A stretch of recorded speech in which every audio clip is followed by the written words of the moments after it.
You are 8 years old, and the Kansas wind tastes like copper pennies. The sun is a swollen blister overhead, but the air is cold, cold like something ancient just exhaled through the world. You watch the silver capsule slam into the pasture, not with a crash, but a sigh, like metal giving up. It cracks open like a seed, and inside is a boy who looks exactly like you, except his eyes are black holes wearing your face. He doesn't cry, he just stares, and the cows stop chewing, the crickets quit singing, and even the clouds forget to drift. In that hush, you realize the planet has tilted a single degree off its axis, and no one has noticed yet. You want to run, but your legs are already writing a will in the dirt. Now zoom out, because this isn't your story anymore.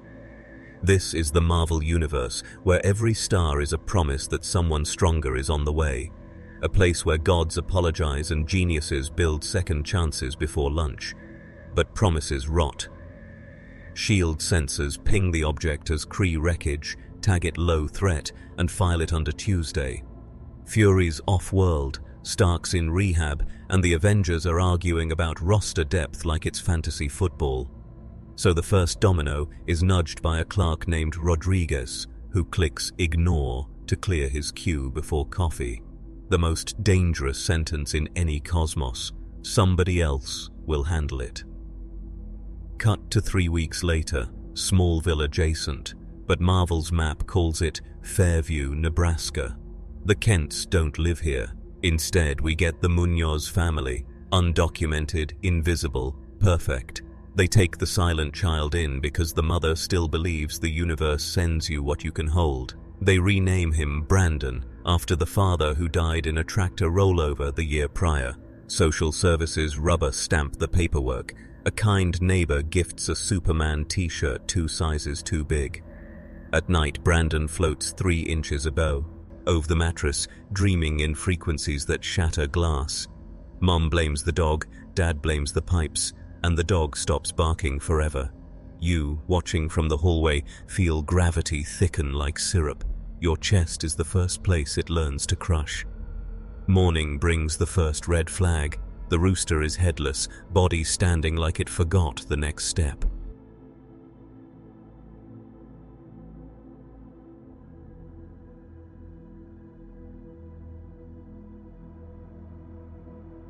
Brandon smiles with a smear of sunrise on his teeth, and no one scolds him because discipline is love with edges, and edges cut both ways. At school, he's asked to read aloud. Instead, the page ignites, curling into black butterflies that die on the ceiling tiles. Teacher assumes trick lighter, sends him to counselor, who diagnoses adjustment phase and schedules follow-ups that will never arrive. Recess, a 5th grade bully punches Brandon in the kidney, once, twice, then screams as his own knuckles implode like hollow bird bones. Nurses call it spontaneous fracture. The bully whispers it was the punch that punched back. Kids form a sacred circle 20 feet wide, a no-fly zone of dread. You stand inside it, heart jackhammering, realizing fear has a flavor. Ozone and birthday cake left out in the rain. Back in low orbit, S.H.I.E.L.'s debris tracking satellite finally flags the farmhouse for anomalous thermal bloom. An intern quips, maybe the kid's a mutant, and the room laughs until the temperature drops 5 degrees. Still, protocol is protocol. Send a 2-man observation team, non-threatening milk and cookies approach. Agents Davison and Herrera land at dusk, badges gleaming like borrowed valor. They knock, speak gently, ask to see the boys' drawings. Brandon hands them a crayon portrait of the world as a cracked egg, continents dripping yolk. In the corner, a tiny stick figure, cape, S-curl, holds a planet like a softball about to be pitched into a wall. Agent Herrera smiles, sweat beading despite the October chill, and radios, visual on possible Omega classification. The word Omega is the last thing the transmitter ever sends. Inside your POV again, because you are the neighbor kid invited for pizza night, cheese bubbling like lava lamps. You sit across from Brandon. He hasn't blinked once. Adults laugh about weather, corn prices, anything but the waist. He spoons bend when he exhales. You kick him under the table, playful, stupid, and feel your sneaker evaporate, rubber peeling away like sunburned skin. Pain is a white bell clanging in your shin, but you can't scream. His eyes pin your voice to the back of your throat. He whispers, not with mouth, but inside your skull. I was born to break the things that touch me. The slice in your hand sloughs into crimson grease, cheese writhing like maggots. You vomit on the carpet, and the adults finally look at you, never at him. That is the first time you understand evil has a talent for invisibility cloaks. The agents leave with polite promises, drive 1 mile, then pull over to breathe. Herrera, the engine dies. Doors unlock themselves, open like jaws. You are riding shotgun in Herrera's memory now, because later you will find the dashcam and watch until the tape bleeds. Brandon hovers, tilts his head, and the agents rise out of their seats as if gravity signed a resignation letter. Necks snap at the exact angle of a question mark. Bodies fold into the trunk like winter coats. Tires hiss, rubber liquefies, metal sags until the SUV is a chrome puddle reflecting 2 moonless eyes. He doesn't leave footprints. The asphalt steams instead, branded with the shape of a child-sized absence. Night swallows Nebraska whole. News at 10. Missing federal agents, vehicle recovered empty, investigation underway. The Munoz family locks doors that won't matter. You lie awake hearing your heartbeat count down like a timer on a bomb that already went off. You just haven't caught up to the blast. Somewhere outside, Brandon hovers above the corn, listening to the stalks gossip about the end. He lifts one finger, and every tassel bends north, bowing to a king who hasn't announced his coronation. The moon flickers, a bulb loosening in its socket. You finally scream, but the sound is soft, polite, already apologizing for the inconvenience. And in the silence that follows, you swear you hear the universe clear its throat before it speaks the next sentence. The next morning, the sky is the color of a healed-over bruise, yellow at the edges, purple at the heart, yet the weather app insists, clear and sunny. You check 3 times because reality keeps rebooting around the edges. Fairview wakes to small oddities. Every mirror in town reflects a room 1 inch left of where it should be. Clocks run backward for 13 seconds at 7:03 a.m. and every dog is gone. Not barking, not hiding, gone, collars coiled on porches like shed snakeskins. At the bus stop you see Brandon. Leaning against the stop sign, backpack unzipped, contents floating an inch above the canvas, pencils orbiting a dark center. He winks. The wink travels through the air and flicks you on the back of the neck like a cigarette butt. You board the bus anyway because routine is a raft and you still believe the current has rules. Driver turns the key, engine coughs once, then dies with a sound like a lung hitting asphalt. Meanwhile, 847, she upchains to Maria Hill with the subject line, Possible Omega, recommend Avengers consultation. Hill replies in under 60 seconds, Shield's version of a scream, which means the helicopter is already spinning up. Priya's hand hovers over the attach button. She uploads video of Brandon yawning the bus roof off its hinges 3 seconds ago. File size, 3.7 gigabytes of yaw. She whispers an apology to the universe, hits send, and feels the apology ricochet back, stamped, too late. Back on the bus, you're pressed against a window that's sweating on the inside. Brandon stands in the aisle, shoes not quite touching the rubber floor. He raises one palm. Every cell phone camera cracks, shards hovering like frozen rain. No one breathes. Breathing feels negotiable. He speaks, voice a child's, but the words arrive through the speakers in an adult male timbre borrowed from a 911 recording. I need you to record this so they remember who started the ending. With a thought, he flips the bus sideways, gently, almost polite, so seats become rows of vertical graves. Blood doesn't spill upward. It hangs in perfect spheres, catching fluorescent light like Ruby Newton's cradles. You feel your own pulse leave your wrist and orbit your head like a hula hoop of warm mercury. Terror is no longer an emotion, it's a physics equation you're inside. 300 feet above, a Shield Quinjet pancakes the sky, turbines screaming in reverse as Brandon invites it down without moving his mouth. The craft kisses the inverted roof, metal kissing metal like nervous prom dates. Agents spill out guns first, then gravity remembers its job and everyone falls, except Brandon, who stands on nothing, cape of shadow unfurling though he still wears the Superman tee. He counts aloud, 1 Mississippi, 2 Mississippi. On 5, the fuel tanks implode instead of explode, sucking fire inward until it becomes a pearl of blue-white heat no bigger than a baseball. He pockets it, actually reaches into denim and tucks a star into his pocket, and you understand storage is now conceptual, not physical. An agent begs. Brandon tilts the man's badge until the plastic flows like syrup, letters rearranging into the word please before cooling solid again. Language itself is being disciplined. You crawl free, glass beads of blood bouncing off your shoulders, and sprint across corn stubble that slices ankles like paper cuts from file folders. Behind you, the bus folds into a cube, then origami flaps until it's a chrome swan that takes off without wing beats. Just lift, like embarrassment given lift vectors.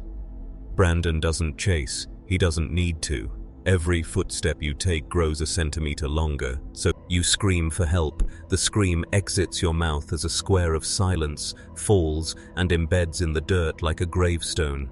Overhead, clouds start to rotate, slow as a lazy Susan, center point directly above the boy who now hovers 100 feet up, arms wide, crucifixion pose photocopied from every savior meme ever printed. Lightning, but upward, roots of electricity drinking the sky dry. The world smells like copper and birthday candles you can't blow out. At Shield Hub Theta, Maria Hill watches live drone feed and feels the tactical tablet grow heavier as if Brandon's gravity infects data. She orders Code Red Omega, which means wake the Avengers, empty the raft, authorize nuclear contingency, and lie to the press all before lunch. Banner is first on encrypted comms. I need satellite spectrometry, stress level in kilotons of nope. Stark patches in slurring, still detoxing. Kids output tops Thor on a bender, someone spank him with Mjolnir Jr. But Thor is off-world negotiating peace between Cronans. Wanda is in Sokovia mourning a version of herself she erased last week. Captain Marvel is 34 light years away, chasing a Skrull refugee fleet. Her response is a cosmic emoji. Hill realizes they're improvising with a deck of race cards and half the suits are blank. She turns to an aide. Draft a statement, weather balloon collision, minor injuries, no further questions. The aide's pen leaks, forming the word lie across the page in perfect block letters. Even ink is unionizing. Evening news is a hostage situation. Every camera feed loops the same 30-second buffer. Anchor, mid-sentence. Authorities assure residents the phenomenon is contained. Then, glitch cut to Brandon's blank stare filling the lens. He doesn't speak, he just waits, and the silence becomes a sound that cancels other sounds. Across America, living rooms go quiet. Dogs whine, babies stop, crying because they're smarter than adults. You sit in a storm cellar, dirt walls breathing, clutching a transistor radio that only picks up heartbeats. Yours, then a second, lighter set. A child-shaped silhouette stands at the top of the stairs, backlit by a pearl of captive starlight spinning in his palm. He descends one step. The wooden plank does not creak. It apologizes and ceases to exist, leaving him standing on emptiness that now holds weight like solid ground. You close your eyes, but eyelids are no longer opaque. He kneels, face inches away, and you notice his irises are galaxies with every star extinguished mid-explosion. Voice soft, almost loving. Tell them what happens next. You try to ask what next means, but your mouth produces only the sound of a page turning. So you realize you are now the prologue someone else will read. He places the fire pearl against your chest. It sinks in without heat, a cold fact lodging between ribs. You feel it sprout roots of light that wrap your heart like barbed ivy. He stands, turns, walks up the non-existent stairs. Each footfall deletes a memory.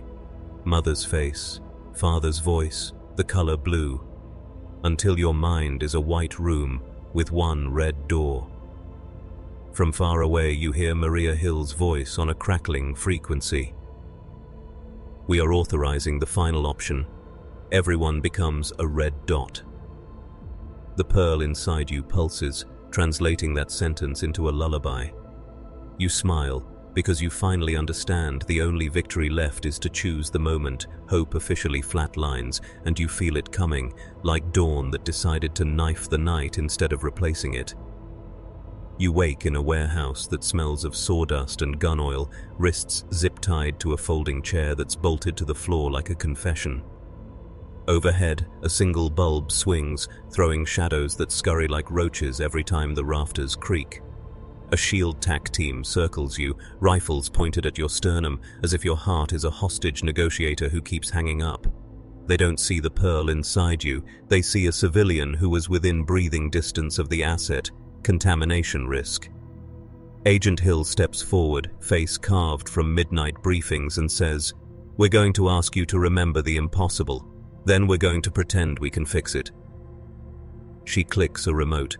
The wall becomes a screen tiled with red dots. Every dot a town, a city, a tri-state grid Brightburn has blinked.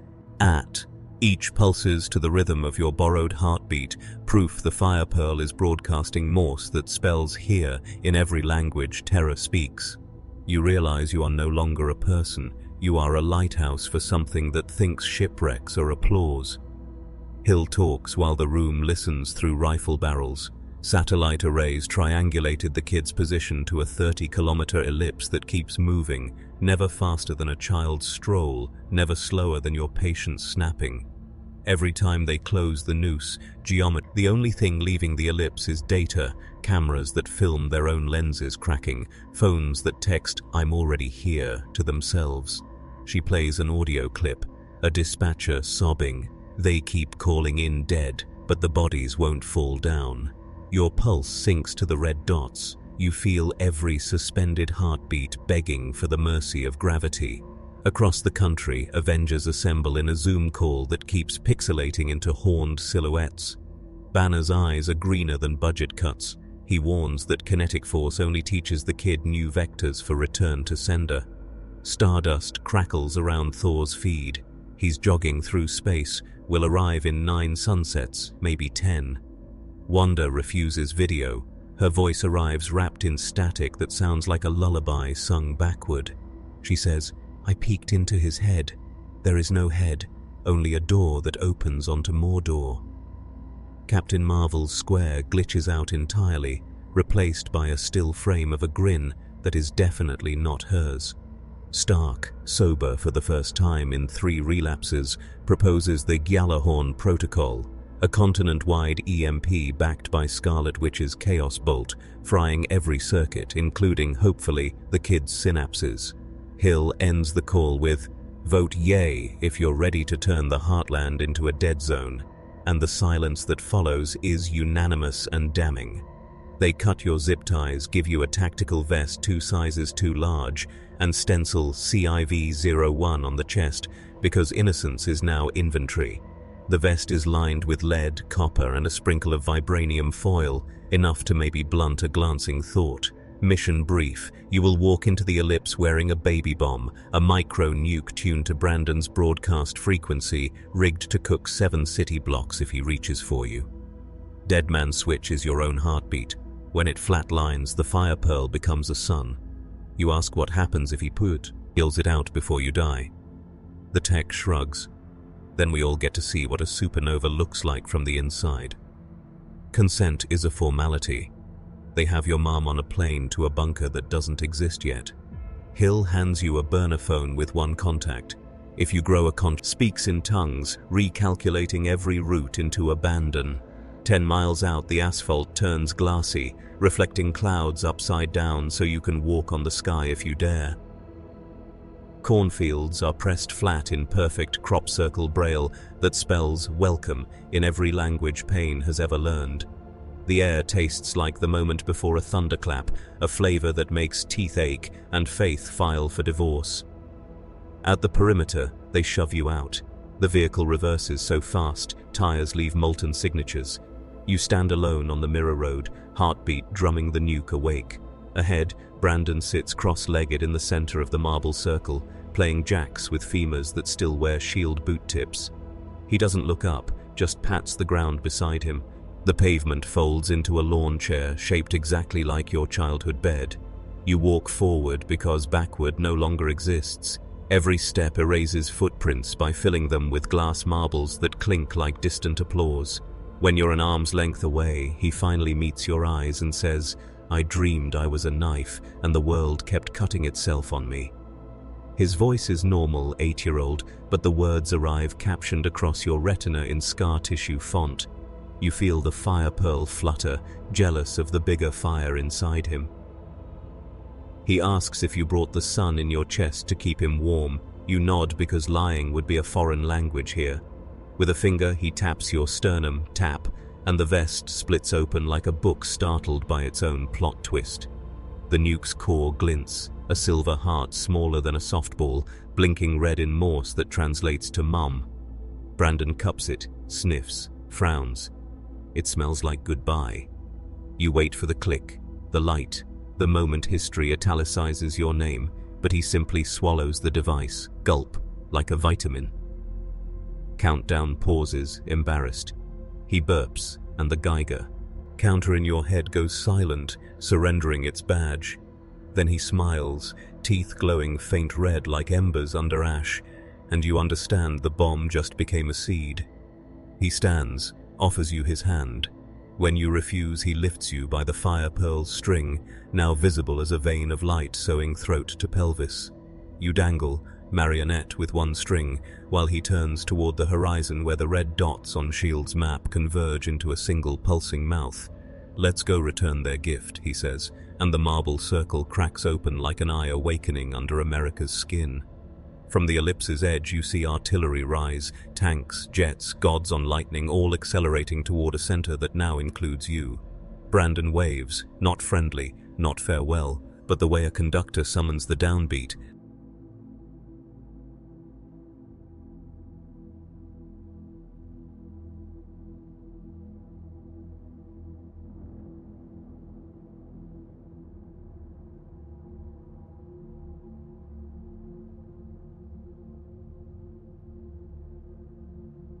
The sky rips along the seam of his gesture, revealing a backstage of black and coral screaming. You realize the next chapter will be written in fonts of pressure and light, and punctuation will be optional. As the world charges, the fire pearl inside you calms, sinking to a new rhythm, his, and you feel the red dots swarm like hornets whose nest just learned how to pray. The sky rips wider, a theater curtain torn by understudies of entropy, and through it falls the sound of every church bell earth ever forged, ringing backward, clappers swallowing their own tongues. Brandon lifts you above the marble eye so you see the red dots become a single tsunami of steel. M1 Abrams cresting cornhills like iron rhinos, jets scribbling white scars that heal into thunder, Wakandan maglev sleds humming vibranium lullabies.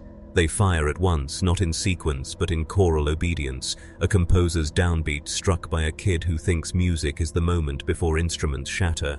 Shells slow mid-air, lose interest, turn 180 degrees, and wave tiny metallic goodbyes to their launchers. The tanks eat their own barrels, cannons curling into digestive spirals, pilots eject into clouds that solidify around them, cumulus coffins drifting polite as parade balloons. You hover, puppet lit by the fire pearl, watching war unlearn itself. Below, the marble circle sprouts veins of red light that pulse outward, mapping the continent like a heartbeat on skin.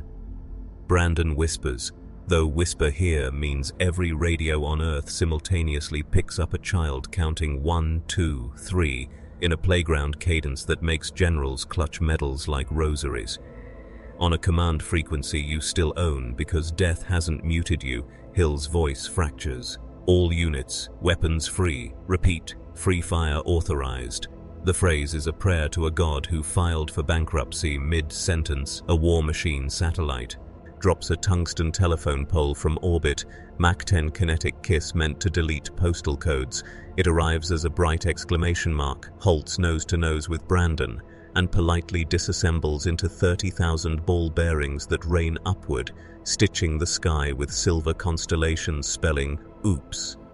Stark in nano-armor corkscrews in, repulsors blazing turquoise sonnets. He fires a unibeam that could power Chicago for a week.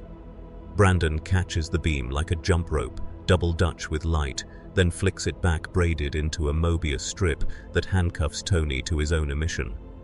Armor folds inward, sandwiching the man. He calls down storm clouds shaped like courtroom gavels, electricity sentencing the kid to stop. Brandon yawns, and the yawn is a vacuum that inhales the storm. Thunder becomes a marble. He rolls across his knuckles. Mjolnir flies true. Kid catches it by the handle, skin sizzling but unburned, and licks the side like it's a popsicle forged of frozen thunder. "Cute hammer," he says, "but my mom buys generic." With thumb and forefinger he flakes off runes as if they're cheap decals, each letter screaming in Old Norse before evaporating. He flicks the now plain mallet skyward. It exits atmosphere in a straight line, never to return, a exile wearing Thor's fingerprints. God of Thunder stares, pupils dilated with the special terror of watching mythology become optional. Kid pats the vacant air where honor used to be, then palms Thor's beard, braiding it into a noose that hoists the god knee first into the dirt. Lightning tries to answer, clouds reply with silence. Storm's union has walked out. Wonder floats in next, scarlet mist writhing like embarrassed auroras. She doesn't blast, she reaches mind first, threading chaos into the seams of Brandon's thoughts. For a moment the battlefield stills, tanks mid-flip, jets mid-disintegration, corn mid-wave, everything paused inside a single heartbeat shared by every living thing. You feel the intrusion too, a red hand rifling through your memories of birthday candles and skinned knees, searching for a switch labeled off. Inside the boy's head she finds no cortex, only a cathedral of mirrors reflecting her own worst day, Pietro's corpse, visions dismantling, the town she unknowingly enslaved, each reflection screaming, "You're next." Chaos recoils, slaps her backward through 13 dimensions. She lands as a pile of scarlet scarves that twitch like dying butterflies. The mist congeals into a single sentence floating above. Of the battlefield, he is the wound that heals by removing skin. You read it aloud. Your voice exits as a chorus of every reporter currently watching, an involuntary broadcast that breaks every screen into spiderwebs. Somewhere a ratings graph ejaculates upward. The algorithm orgasms on the certainty that nobody will change the channel ever again. Captain Marvel descends last, binary energies strobing like a lighthouse having a seizure. She doesn't talk. She accelerates to relativistic kill speed, fist ownership.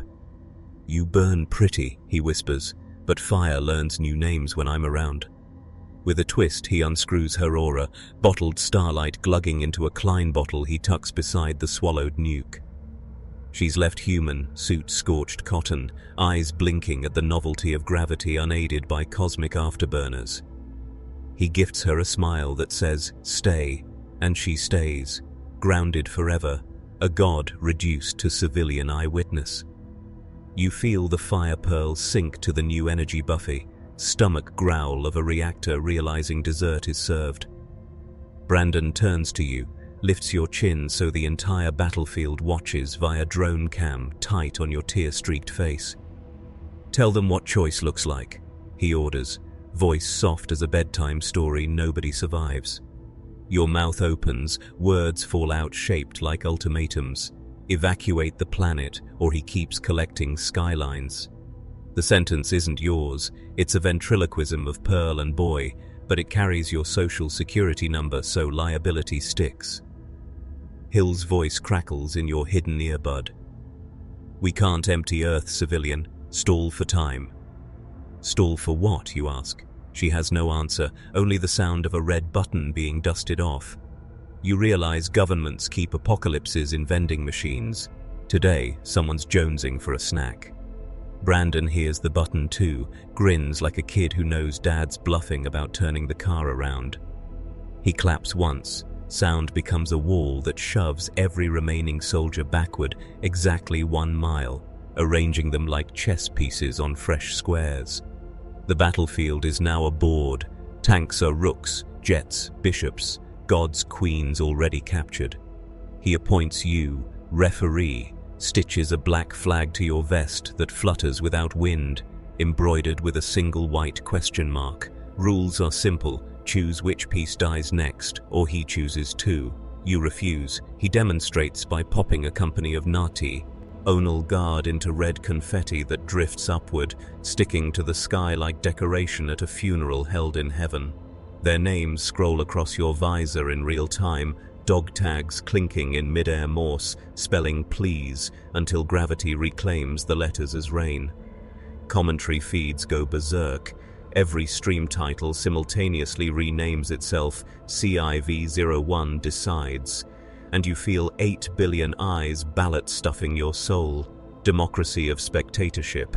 They vote with hashtags, they lobby with crying emojis, they offer your family asylum in countries that won't exist by dinner.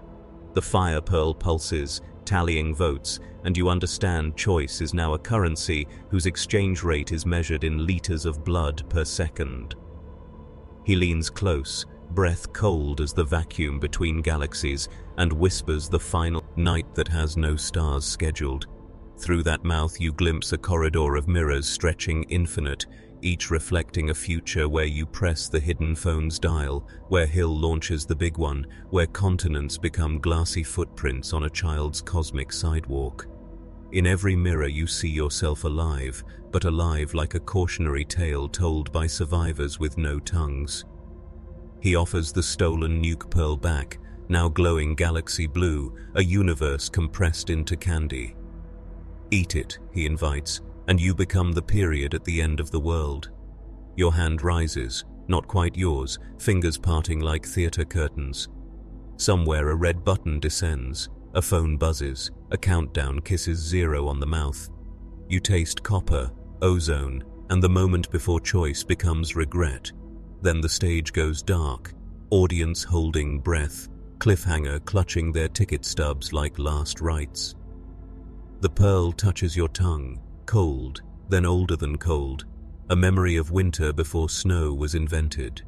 It dissolves not down your throat but upward, carving a spiral staircase behind your eyes, each step a year you haven't lived yet. You expect explosion, instead you get expansion, veins blooming into fiber optic roots that plug the planet's core to your pulse. Every human heartbeat becomes a subwoofer under your skin, 8 billion kicks drumming stay alive. Brandon watches, head tilted, curious scientist observing whether the universe will reject its own transplant. Your pupils project constellations onto the inside of the sky mouth, new stars spelling maybe. The nuke's countdown inside him stalls, confused by a second author editing the same sentence. You realize you haven't eaten the weapon. You've adopted it, renamed it, sent it to kindergarten inside your ribcage. Hill's finger hovers over the red mushroom, but satellites show a thermal bloom shaped like a human sigh. Louette hugging a smaller one. She hesitates. Hesitation is a luxury generals can't afford, yet the image looks like a mother shielding a child from rain, even though both are made of fire. Emergency councils scream down encrypted lines, launch or we lose the window. She watches your star-speckled silhouette mouth a single word, wait.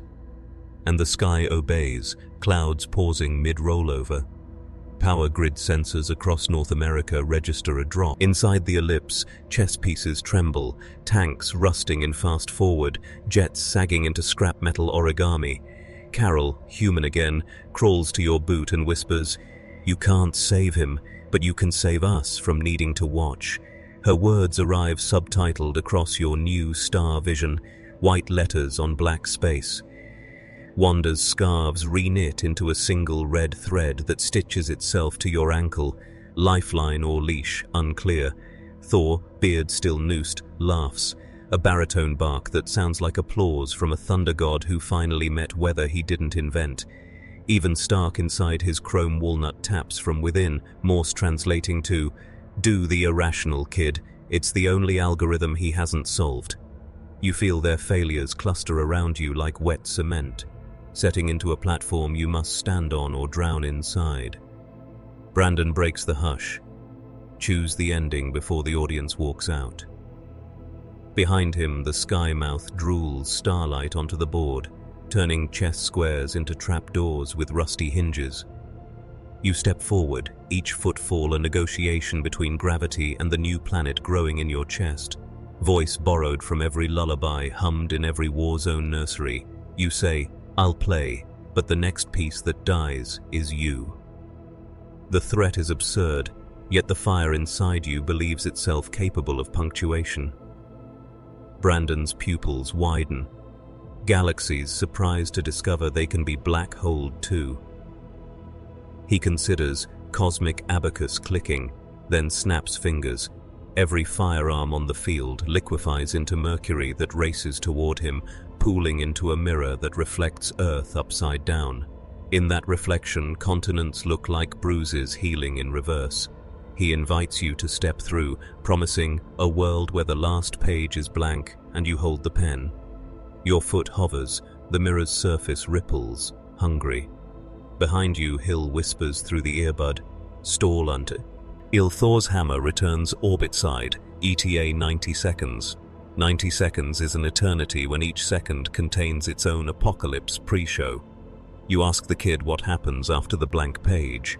He shrugs, 8-year-old bored by futures older than vocabulary. "Maybe we draw dinosaurs," he offers. "Maybe we draw their graves, same chalk." The innocence is more terrifying than malice because it implies no appeal is possible. So you change the game, pluck the star root threading your heart and strum it like a guitar string. Sound emerges, not music but memory. You play harder, forcing the universe's most basic password, hope, hope, hope. Brandon winces, temples denting as if the word is a hammer swung by an ant, small, ridiculous, but repeated until the mountain reconsiders. The mirror shatters outward. Each shard becomes a red dot from the original map, scattering like buckshot into the horizon. Every dot that lands reverts to what it was before metaphor: farmhouse, school bus, dog collar, human heart, restored mid-beat. Tanks become tractors, jets revert to passenger planes still mid-flight, pilots blinking at sudden civilian altitude. Even the dead guardsmen reassemble from confetti, gasping, confused but breathing. Resurrection as administrative error. You feel the nuke inside you sigh, disarmed by nostalgia, folding into a silver origami crane that perches on your shoulder. Brandon staggers, Superman T now just fabric, no longer a flag of conquest. For the first time, gravity treats him like a kid. He drops to one knee, palms scraping real dirt that does not apologize. The sky mouth closes, stitched by Wanda's red thread yanked taut by Carol's human hands. Dawn, actual dawn, leaks over the ellipse, pink and embarrassed by its own tardiness. Cheers erupt from the perimeter, soldiers weeping, agents hugging, Twitter exploding into emoji confetti. But you see the cost. Your star roots wither, leaves falling like burned letters, each one a year of your life you will never reach. Hair grays at the temples, nails yellow, joints creak like old floorboards auditioning for haunted housework. You have traded future for present, a mortgage measured in decades per second. Hill approaches, helmet off, eyes soft as granite permits, says, "You bought us time. Don't waste it asking if it was enough."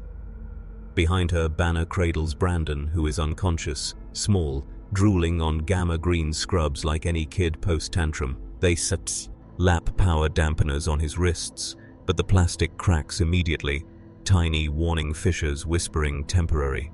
You kneel, ruffle his hair, an act that feels like petting a loaded gun, but also like comforting a storm that cried itself tired. He murmurs in sleep, "I'll grow up one day, and so will the monsters inside me." The sentence hangs, unchewed, waiting for teeth that haven't erupted yet. Medivac lifts you both. Rotors beat time into a new measure, slow, cautious, aware every bar could be the finale. Looking down, The ellipse is just scorched corn, ordinary ruin, nothing a season and fertilizer can't rebrand. Yet you carry a crater the shape of a boy's yawn carved through your ribs. In the chopper, the silver crane flaps once, sheds a feather that lands on your wrist, tattoo ink sinking in, spelling guardian in a language only nightmares speak fluently. You close eyes older than your face, listening to the fire pearl's cooled heartbeat. Thump, thump, pause. The pause lengthens, a silence rehearsing for its solo. Somewhere inside it, a countdown not of nukes but of choices rewinds to zero, ready to start again. And though the day is won, though crowds cheer and presidents prepare medals, you feel the story's comma, curved, sharp, insisting the sentence isn't finished, only catching its breath. The medal ceremony is held underground, 300 feet beneath the Capitol Rotunda, because the sky is still on parole. You stand on a dais of recycled drone wings, shoulders draped in a flag that feels borrowed from a future that died so this moment could live. The president's handshake is firm, but his pupils jitter. He's seen the crane tattoo and knows ink that self-writes is prophecy, not fashion. Cameras roll, yet every feed glitches the same 3-frame buffer. Your smile, his grimace, the medal spinning to show its reverse, blank, unfinished, waiting for an engraving no one dares utter. Banner lingers stage left, eyes gamma green, Geiger counters clicking whenever your heart skips. He leans in, whispers, "The kid's in a cell," but the cell keeps asking to be let out. You nod, feeling the fire pearl's echo rehearse a second movement inside your ribs. Thump, pause, thump. A duet between pacemaker and time bomb. Applause rises, polite, terrified, the sound of hands clapping because if they stop, they might start strangling. They fly you to the raft, maximum security, maximum silence, floating fortress whose foundations are welded to the ocean's insomnia. Brandon's cage is a cube of vibranium laced with scarlet hex glyphs, power dampeners stacked key Russian dolls, each smaller, each louder when they break. He sits cross-legged, coloring with crayons that melt under the pressure of his attention, wax pooling into shapes of extinct planets. 2 guards outside wear VR goggles looping footage of puppies and baptisms, anything to dilute the memory of his gaze. You watch through inch-thick quartz. He feels the stare, looks up, smiles the way sharks smile at life rafts, curious, hungry, already tasting the first leak. "I dreamed you became a door," he says, voice carried by intercom that distorts into lullaby static, but doors swing both ways. The fire pearl flares, replying in Morse you read across your retina. Hinges are just bones that haven't decided to break. You place your palm on the glass. Frost blooms outward, spelling Guardian in ice that refuses to melt even under halogen glare. Contract signed in cold, terms legible only to the part of you that already mourns. Days become inventory. 0600 vitals, 1200 psych eval, 1800 press lie. Your hair grays weekly, barbers stop asking for preference, just clip the grave out of your temples. Doctors harvest blood to study starlight under microscopes. They find galaxies dying politely, leaving thank you notes in Helvetica. Banner brings results, face the color of bad news that's practiced its delivery. Cells aging triple speed, estimate 5 good years, maybe 7 if you stop feeling. You laugh, sound like a page torn out too fast, jagged, missing context. He offers to remove the fire pearl, surgery scheduled, consent form headlined, possible instant death. You decline. The pearl is the only leash on a hurricane that still remembers your name. Banner nods, understanding measured in gamma-induced nightmares, and gifts you a wristwatch that counts backward from an unknown number. So you'll know when the story wants its payment. Second hand sweeps counterclockwise, erasing tomorrow in real time. Midnight, week 3, alarms scream like metal giving birth. Cameras show Brandon standing outside his cube, vibranium sheets curled around him like shed petals, guards asleep standing up, eyes white with dream. He walks the corridor barefoot, leaving no prints but every tile cracks smiling. You meet him halfway, hallway lit emergency red, 2 silhouettes negotiating via heartbeat. He lifts your wrist, checks the backward watch, frowns. Too slow. Around you, cell doors unlock themselves, rap sheets flutter out, convictions erased by invisible editors. Supervillains step into aisle, confused, terrified, recognizing a bigger monster by smell. Brandon claps once. They kneel, not by force but by relief. Finally, a narrative that ends their need to try. He turns to you, extends hand, invitation and indictment welded palm to palm. Help me write the last chapter or become a footnote. The fire pearl answers before you can, pulsing so hard your vision strobes white, black, white, Morse translating to run. But running is a verb he's already copyrighted. You refuse. He shrugs, disappointed parent watching a toddler refuse vegetables. With finger he draws a door on the wall. Marker is your own blood leaked from nose during the pulse spike. Door opens onto a kindergarten classroom. Tiny chairs, alphabet carpet, sunbeams that look suspiciously like thermite. Inside, children turn, faces photocopied from missing person milk cartons nationwide.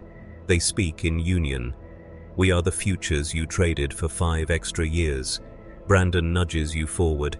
Every step ages the kids, skin sagging into teenagers, then adults, then corpses still seated, still asking for help with homework.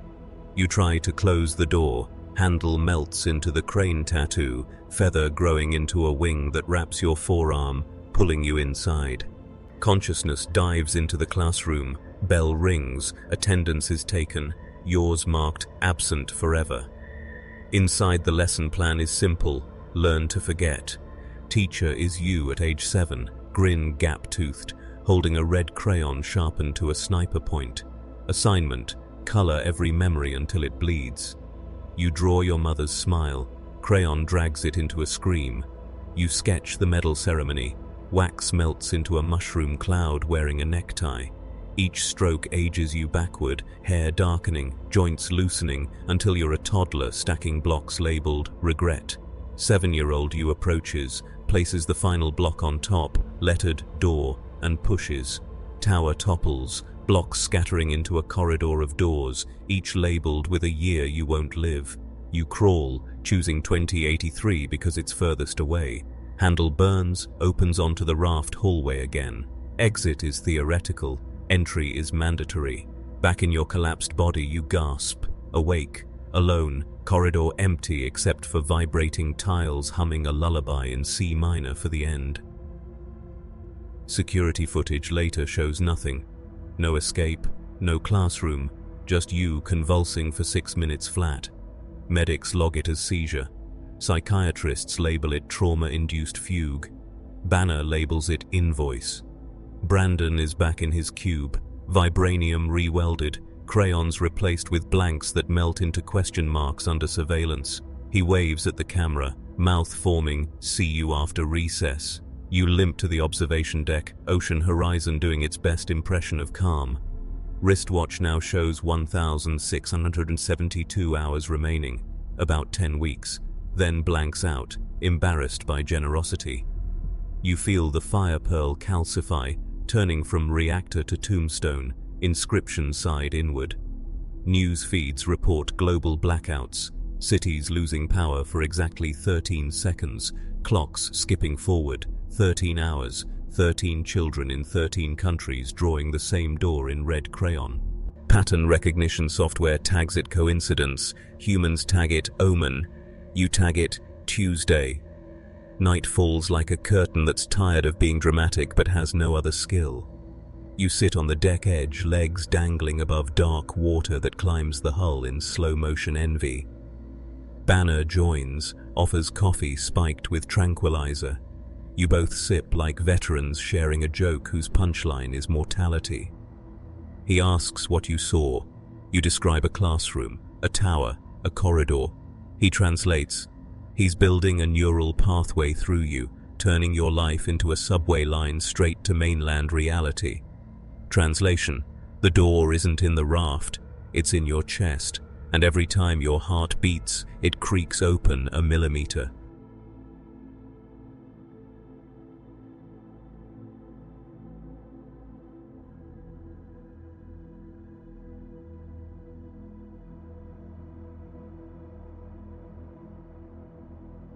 Solution: stop the heart, weld the hinge, save the world. Classic heroic math.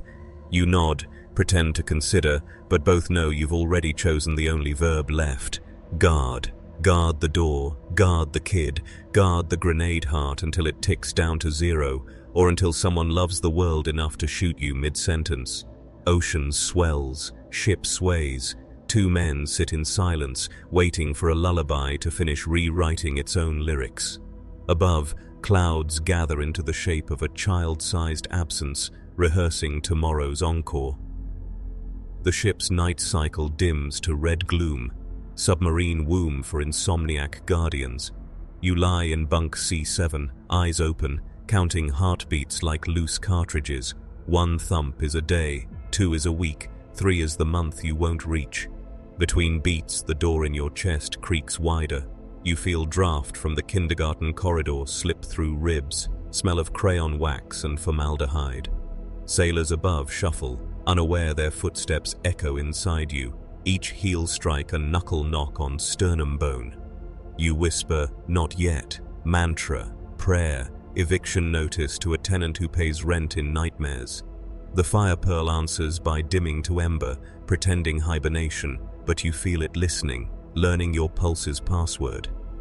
On the wall, the backward watch flickers 960 hours, then 949.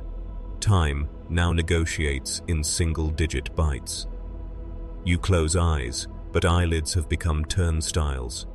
Every blink admits another child's silhouette from the corridor queue, each holding a red block labeled with a year you'll never cash. 0600 klaxon, code pastel, subject restlessness. Pastel means pink plus terror, a shade invented for Brandon. Cameras show him cross-legged atop cube wreckage, crayons orbiting, drawing a door that matches yours stroke for stroke. He signs the sketch, "See you soon," in glitter glue that eats through titanium flooring like acid with a sweet tooth. Guards. Fire sedative flechettes. Darts freeze mid-air, arrange themselves into a hanging mobile of tiny red airplanes spinning above his head. He laughs. Sound arrives through intercom and your own bloodstream simultaneously, stereo horror. Laugh ends in hiccup. Every hiccup births a miniature black hole the size of a gumball that orbits the mobile dark punctuation around paper planes. You feel corresponding cavities open behind A. Cardiac arrest, manual override. B. Remove pearl, surgical roulette. C. Negotiate, talk the hurricane into self-esteem issues. Option A requires a volunteer to shoot you. Option B needs a scalpel dipped in chaos magic. Option C needs a script nobody's written. You choose D, stall until metaphors bleed to death. Banner hands you a stopwatch that counts heartbeats instead of seconds. When it hits 0, the grenade in your chest graduates summer come boom. Current tally, 42,317 beats left, about 16 days if pulse stays 110, 8 if terror keeps pacing. You pocket it, feeling the ticking knit itself into your thigh like a reminder sewn by time's tailor. Night again. Ship's engines hum lullaby to ocean, ocean hums lullaby to tectonic plates, plates hum to mantle, mantle to core, every layer trying to sleep, failing. You walk corridor, barefoot, feeling rivets through deck plates like braille messages from the hull. We are sinking slowly, whether or not you choose. Brandon's voice leaks through vents, not words but Morse tapped by crayon tips. Tick, tock, tick, tock. You reach his cube, walls now translucent, power dampeners floating dead like jellyfish. Inside, he's built a miniature city from playing cards. Each card is a photo of people you love, mum, dad, first-grade teacher, the barista who spells your name wrong daily. He stacks them into skyscrapers, then breathes. Breath topples towers into shuffle of faces you'll never see again after tomorrow. He looks up, pupils dilated galaxies, and asks, "Want to be the Joker?" Before you answer, he eats the card, chews, swallows, grins with your own photocopied face stuck between teeth. Instantly you feel a corresponding gulp in your throat, paper-cutting esophagus. taste of ink and obligation. You realize every card consumed removes the real person from every photo album on Earth, one bite at a time. Negotiation B. Egan's. You offer him your remaining years in exchange for deck. He counters by asking for childhood memories of Saturday morning cartoons, wants to know what laughter felt like before it became weapon. Bargain struck. You hand over theme song of Looney Tunes. Memory drains like water from bathtub, leaving you unable to hum a single bar. He releases half the deck, faces flutter back to reality, blur auction years to keep a stranger from eating the world. Gavel falls, sold to the man with the grenade chest. Crowd of yous applaud, sound like bones applauding, then dissolve into red confetti that tastes remarkably like starlight you once swallowed. Morning briefing. Intelligence reports 13 new doors graffitied across globe. Brick wall in Tokyo, subway tile in London, barnside in Iowa, all drawn in crayon that tunnels straight to your EKG. People touch them, hear your heartbeat, walk away changed. Some calmer, some suicidal, some unable to stop humming Looney Tunes despite never having heard it. Contagion vector, you. Solution, quarantine you inside yourself. Ship reroutes to Arctic exclusion zone, latitude where satellite coverage blinks. Ice will slow metabolism, they say. Cold is a pause button, they hope. You pack nothing. Everything you need fits inside ribs now. Last glance at raft. Brandon waves. Not goodbye, but see you at the pole. Breath fogging glass into shape of door that matches frostbite on your chest. Ocean parts reluctantly. Ship steams north. Time compresses like ice forming around hull. Heartbeat echoes off glaciers like countdown practicing pronunciation of 0. You stand bow first, wind knifing cheeks. Watch latitude numbers climb like inverse heartbeat. Each degree colder, each beat closer. Stopwatch ticks 300 hours, then 299. Arctic night ahead, 6 months of darkness to either finish the story or let darkness finish editing. Somewhere below deck, crayons roll across floor, drawn by tilt of planet, searching for the one color that spells finale. Latitude 84°, temperature 47°C, wind singing through rigging like a choir of dentist drills. The ship fractures pack ice, hull groaning in metallic arthritis, each crack a verdict. Proceed, but pay in rivets. You stand on the prow, eyelashes crystallized into snow lattice, every blae, NK shedding tiny chandeliers. Breath exits as ghosts that immediately freeze, fall, shatter, miniature suicides you collect in pockets for later burial. Stopwatch reads 212 hours, 8 days, 12 beats per minute, courtesy of hypothermic metabolism. The door in your chest slams shut against the cold, then reopens a millimeter, hissing corridor warmth that smells of crayons and ozone.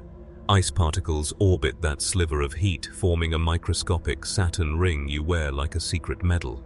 Below deck, Brandon's cube is refrigerated to 60°C, guards in thermal suits, rifles replaced by Thor unlikely stares. Zo 700, sunrise is theoretical, darkness a blanket tucked under chin of the world. Banner wakes you with coffee that freezes faster than you can sip, each sip a slush of caffeine and regret. EEG shows your brainwaves have become auroras, green ribbons of half-sleep, red spikes of door creak. He offers new option, cryostasis until we figure out how to remove Pearl without removing you. Survival odds, 12%, same as the watch's current battery. You decline. Stasis feels like gifting the kid a stationary target. Instead, you request daily walks on ice. Keep moving so time can't aim. Banner tags along, gamma green Parker, a beacon for polar bears and pessimism. Footprints behind you fill with wind-erased seconds. You measure life by how long tracks stay legible. Currently 43 seconds, a new record. Day 3. Whiteout descends. Sky and ground merge into a single sheet of paper no crayon has violated yet. You wander until ship becomes rumor. Compasses spin like drunk roulette wheels. GPS quotes the Raven.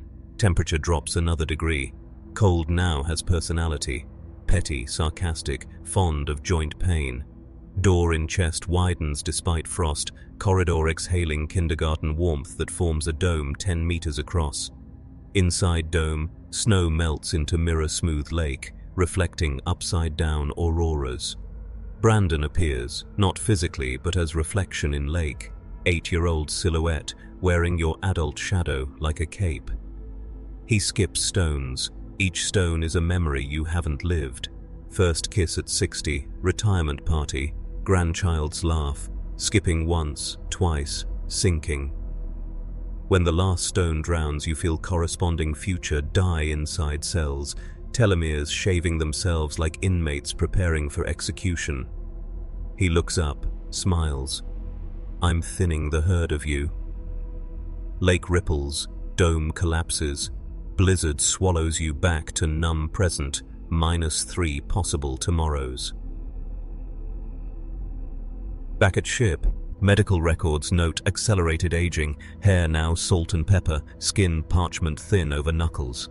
Banner calculates, at this rate you'll expire in 96 hours, 4 days before the stopwatch planned.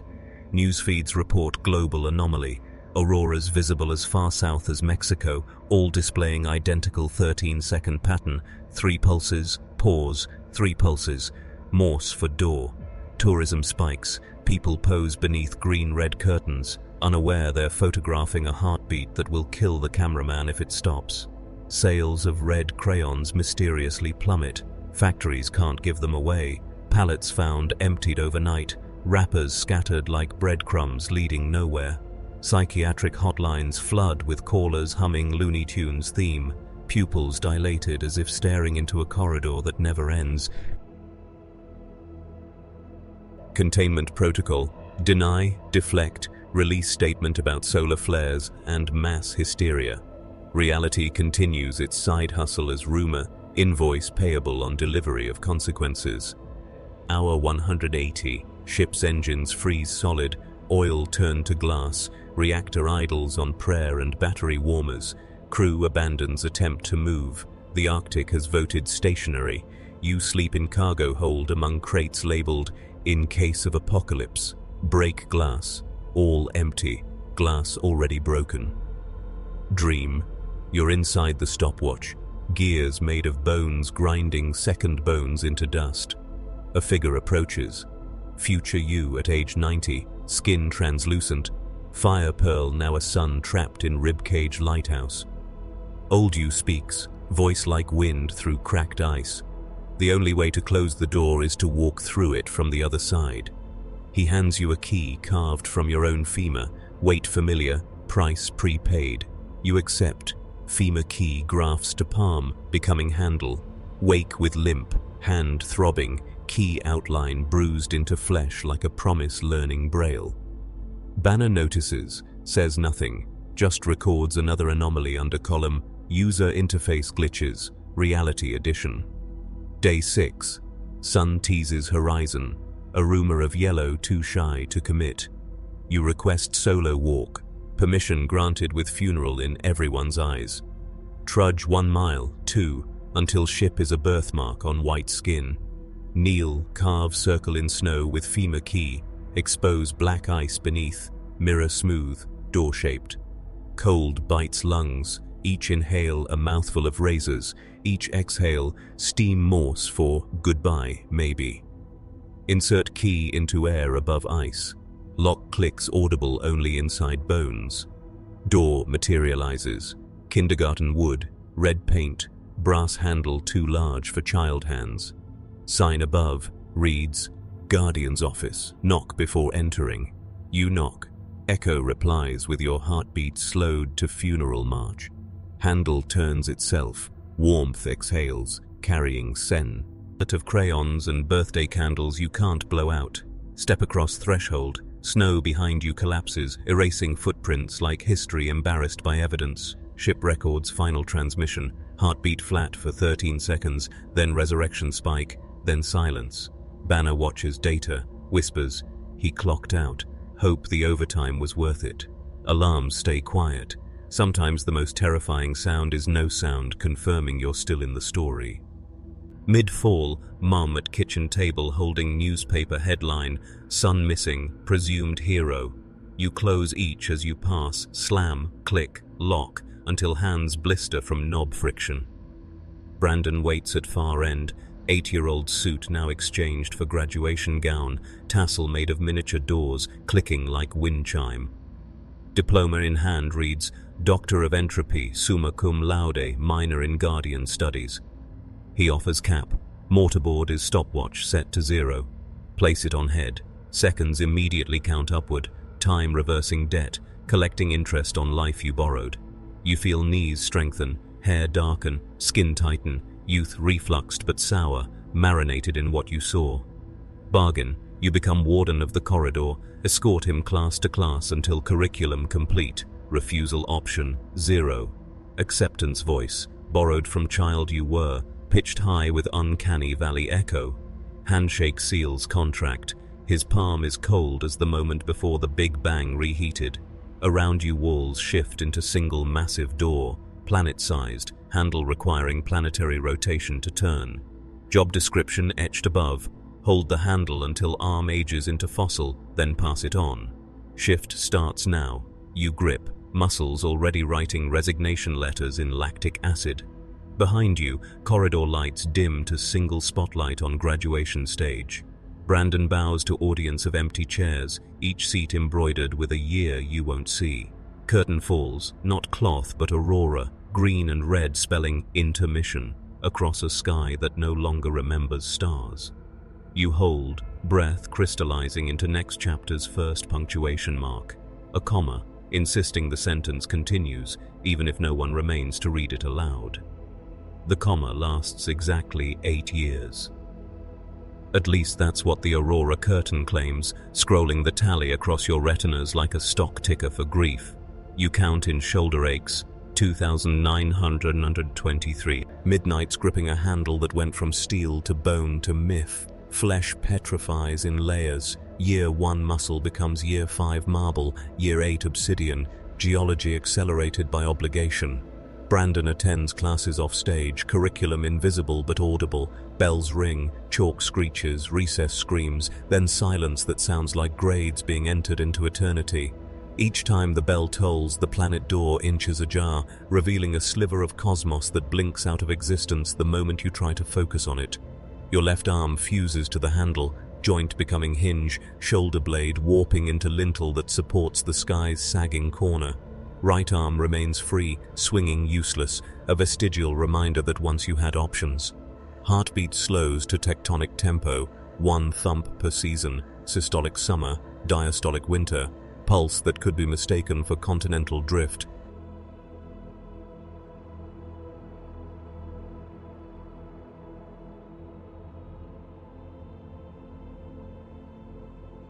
Brandon graduates again every semester, gown lengthening, tassel multiplying until it resembles a noose braided from door keys. Diplomas stack into a pedestal that lifts him eye level with you even as you petrify upright. He chats between classes, small talk carved from smallness. Did you know glaciers memorize the screams of planes they swallow? You reply in Morse blinked through eyelashes heavy as tombstone slabs. Did you know guardians memorize the screams they refuse to release? He laughs, sound arriving seconds after mouth moves, like satellite delay from a soul in orbit. Laugh folds into paper airplane that glides down corridor, lands as a red crayon rolled beneath your fossil foot. Pick it up. Impossible. Foot now, pedestal extending through floor into darkness that feels like planet core paying rent. Crayon remains, waiting for the day your free arm turns to leverage instead of lament. Year 4, audit. Corridor walls sprout new drawings. Doors within doors, each smaller, each signed Brandon in progressively steadier handwriting.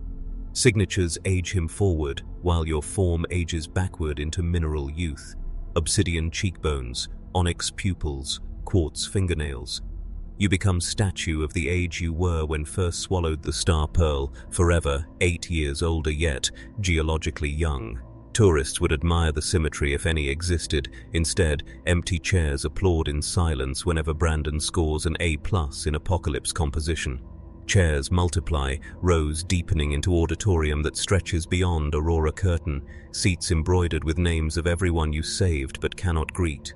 Their applause is the sound of snow falling on a microphone that's been buried alive, soft, electric, terminal. You feel every clap as vibration through fossil foot seismic praise that risks cracking continent if you let it reach your knee, so you flex calcified calf, abso, RB ovation, convert it to talk that keeps planet door from yawning wider. Physics lesson.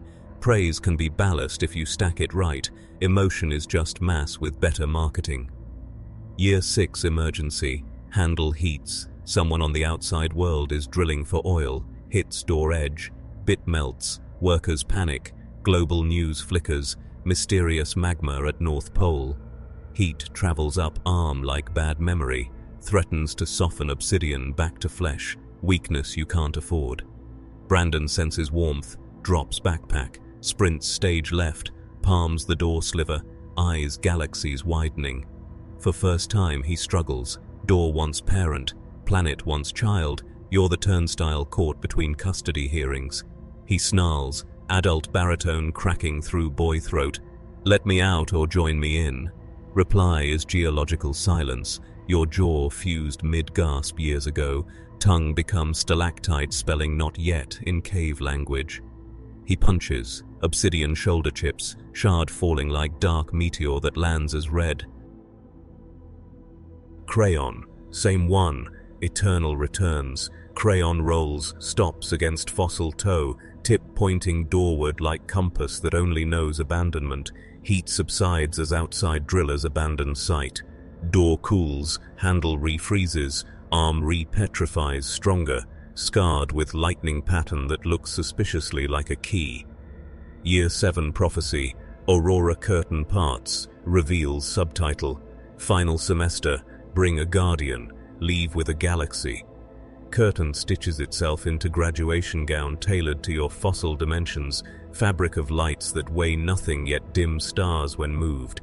Brandon tries it on, gown swallows him, hem pooling into corridor until it becomes red carpet leading exactly nowhere.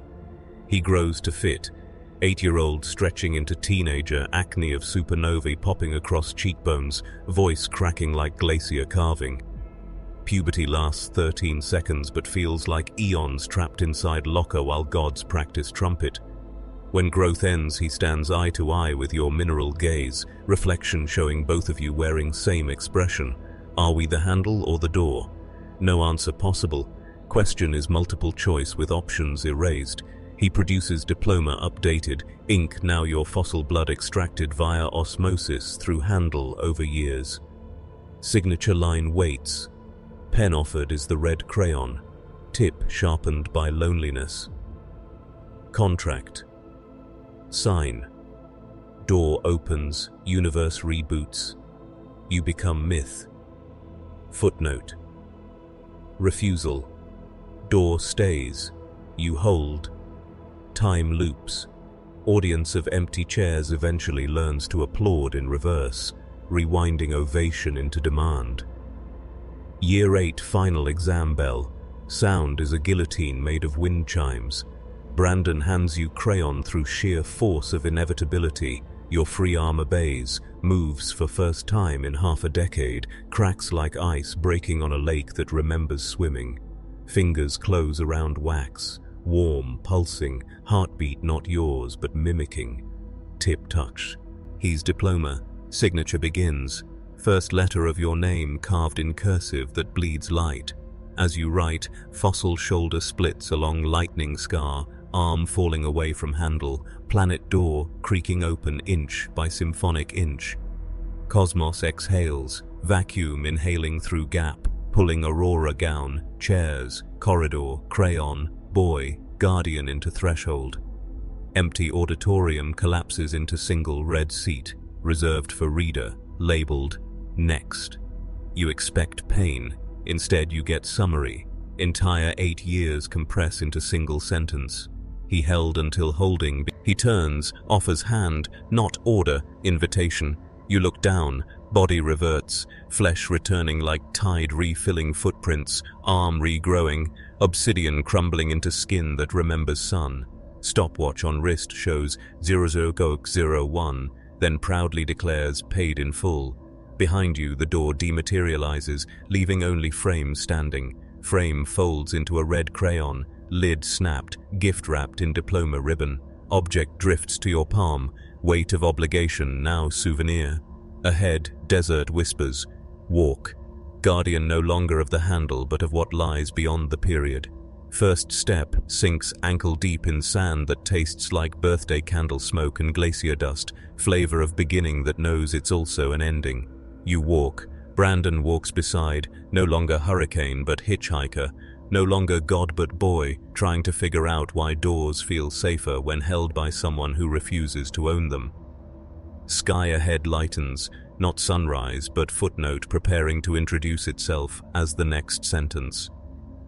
The desert ends at a coastline made of erased sentences. Sand granules are periods that once stopped wars, love letters, grocery lists, now ground into beige infinity. You walk, shoes long gone, soles tasting punctuation. Each step a soft, full stop that immediately begins again. Brandon keeps pace, teenager silhouette shrinking by the mile, puberty reversing like video of flower wilting, 16, 15, 8, 7, until he's child-shaped, but eyes still galaxies mid-collision. He carries the red crayon like a torch that burns wax and writes simultaneously. Every drip lands, solidifies into tiny doors you kick aside, forming a trail of rejected thresholds behind you. Sky above is blank paper, horizon a margin waiting for annotation. Dawn here is editor's cursor blinking, insert meaning. You feel 212 hours remaining in the stopwatch that no longer exists, time converted to distance, each kilo, meter a second you haven't lived yet, but oh. Breath exits as lowercase letters that scramble across sand, misspelling end into and repeatedly, grammar's last rebellion. Behind you, footprints fill with newborn sentences too small to read. Ahead, the tide of white space rolls in, erasing shoreline faster than memory can copyright it. At the water's edge, you discover the ocean is made of liquid starlight, every wave a collapsed galaxy sighing back into infancy. Drink and you taste every birthday you traded. Refuse and you thirst for futures you cancelled. Choice redesigned as hydration. You kneel, cup handful, swallow. Starlight, he tears page from sky, folds into paper plane, launches, craft glides inland, becoming the first cloud the desert has ever hosted. Cloud rains miniature doors over sand, each droplet lands knock-knock, that no one answers, sound soft as apology letter unread. You feel corresponding cavities inside ribs refill with light, starlight, not pearl, payment forwarded but interest still due. Cloud finishes raining, dissolves into red crayon shavings that drift back to ground, reassembling into single wax stick, slightly shorter, slightly wiser. Brandon hands it to you. Transfer feels like accepting a relay baton made of responsibility and nitroglycerin. Instruction arrives, not voice, but sky font. Write the sentence that begins after every ending. You press crayon to sand, grains fuse into glass sheet, sentence emerging. Hope was just fear that learned to keep breathing. Letters cool into obsidian, edge sharp enough to split tomorrow from yesterday. Sky editor approves, inserts footnote marker directly above you, blinking amber. Footnote unfolds into staircase rising vertical into blank paper heavens, steps numbered 1 through 8, each the width of a heartbeat. You climb. Brandon stays beach level, eyes following, expression unreadable mix of sibling and storm. Step 5, you look down, he's 8 again. Superman T returned, waving not goodbye but see you at the bibliography. Staircase ends at a platform suspended in white nowhere, size of a period enlarged until it becomes stage. Center sits a single object, the handle you once fossilized attached to nothing, floating like nostalgia that outlived the door.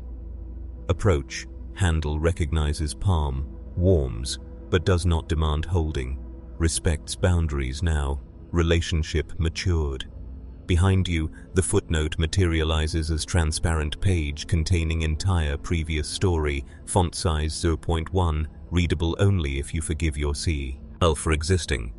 You read. Every sentence you hated becomes a word you needed, every word a letter offering amnesty. Page turns itself, revealing final line in bold. The Guardian's last job is to let go of the guarding.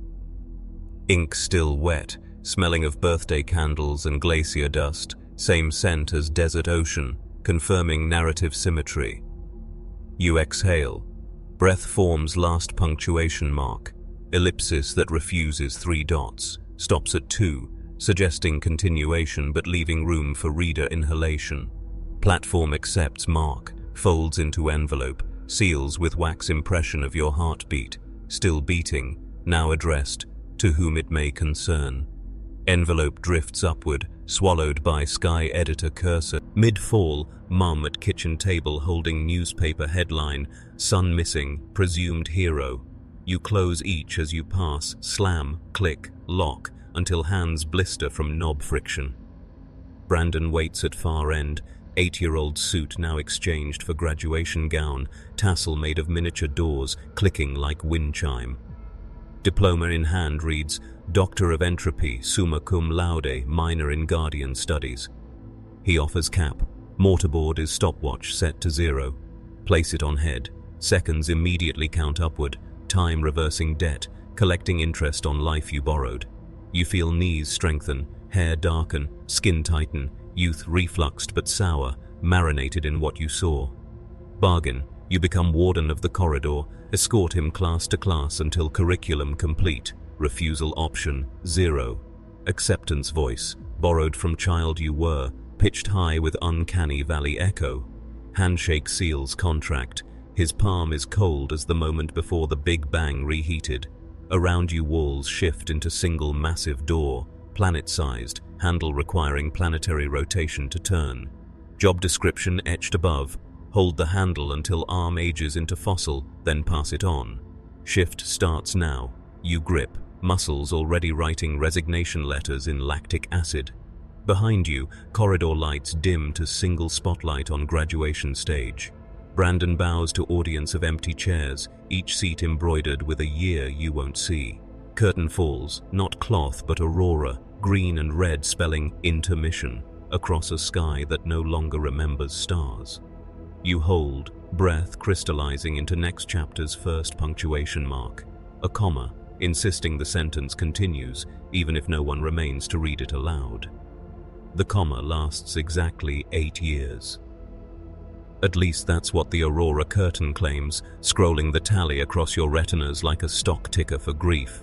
You count in shoulder aches, 2,923. Midnight's gripping a handle that went from steel to bone to myth. Flesh petrifies in layers. Year 1 muscle becomes Year 5 marble, Year 8 obsidian, geology accelerated by obligation. Brandon attends classes off stage, curriculum invisible but audible. Bells ring, chalk screeches, recess screams, then silence that sounds like grades being entered into eternity. Each time the bell tolls, the planet door inches ajar, revealing a sliver of cosmos that blinks out of existence the moment you try to focus on it. Your left arm fuses to the handle, joint becoming hinge, shoulder blade warping into lintel that supports the sky's sagging corner. Right arm remains free, swinging useless, a vestigial reminder that once you had options. Heartbeat slows to tectonic tempo, 1 thump per season, systolic summer, diastolic winter, pulse that could be mistaken for continental drift. Beach behind begins dissolve, not erasure but graduation, sand becoming page, becoming library, becoming reader.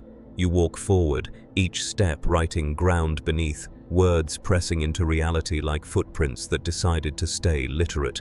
Behind, footprints fill not with erasure but with invitation.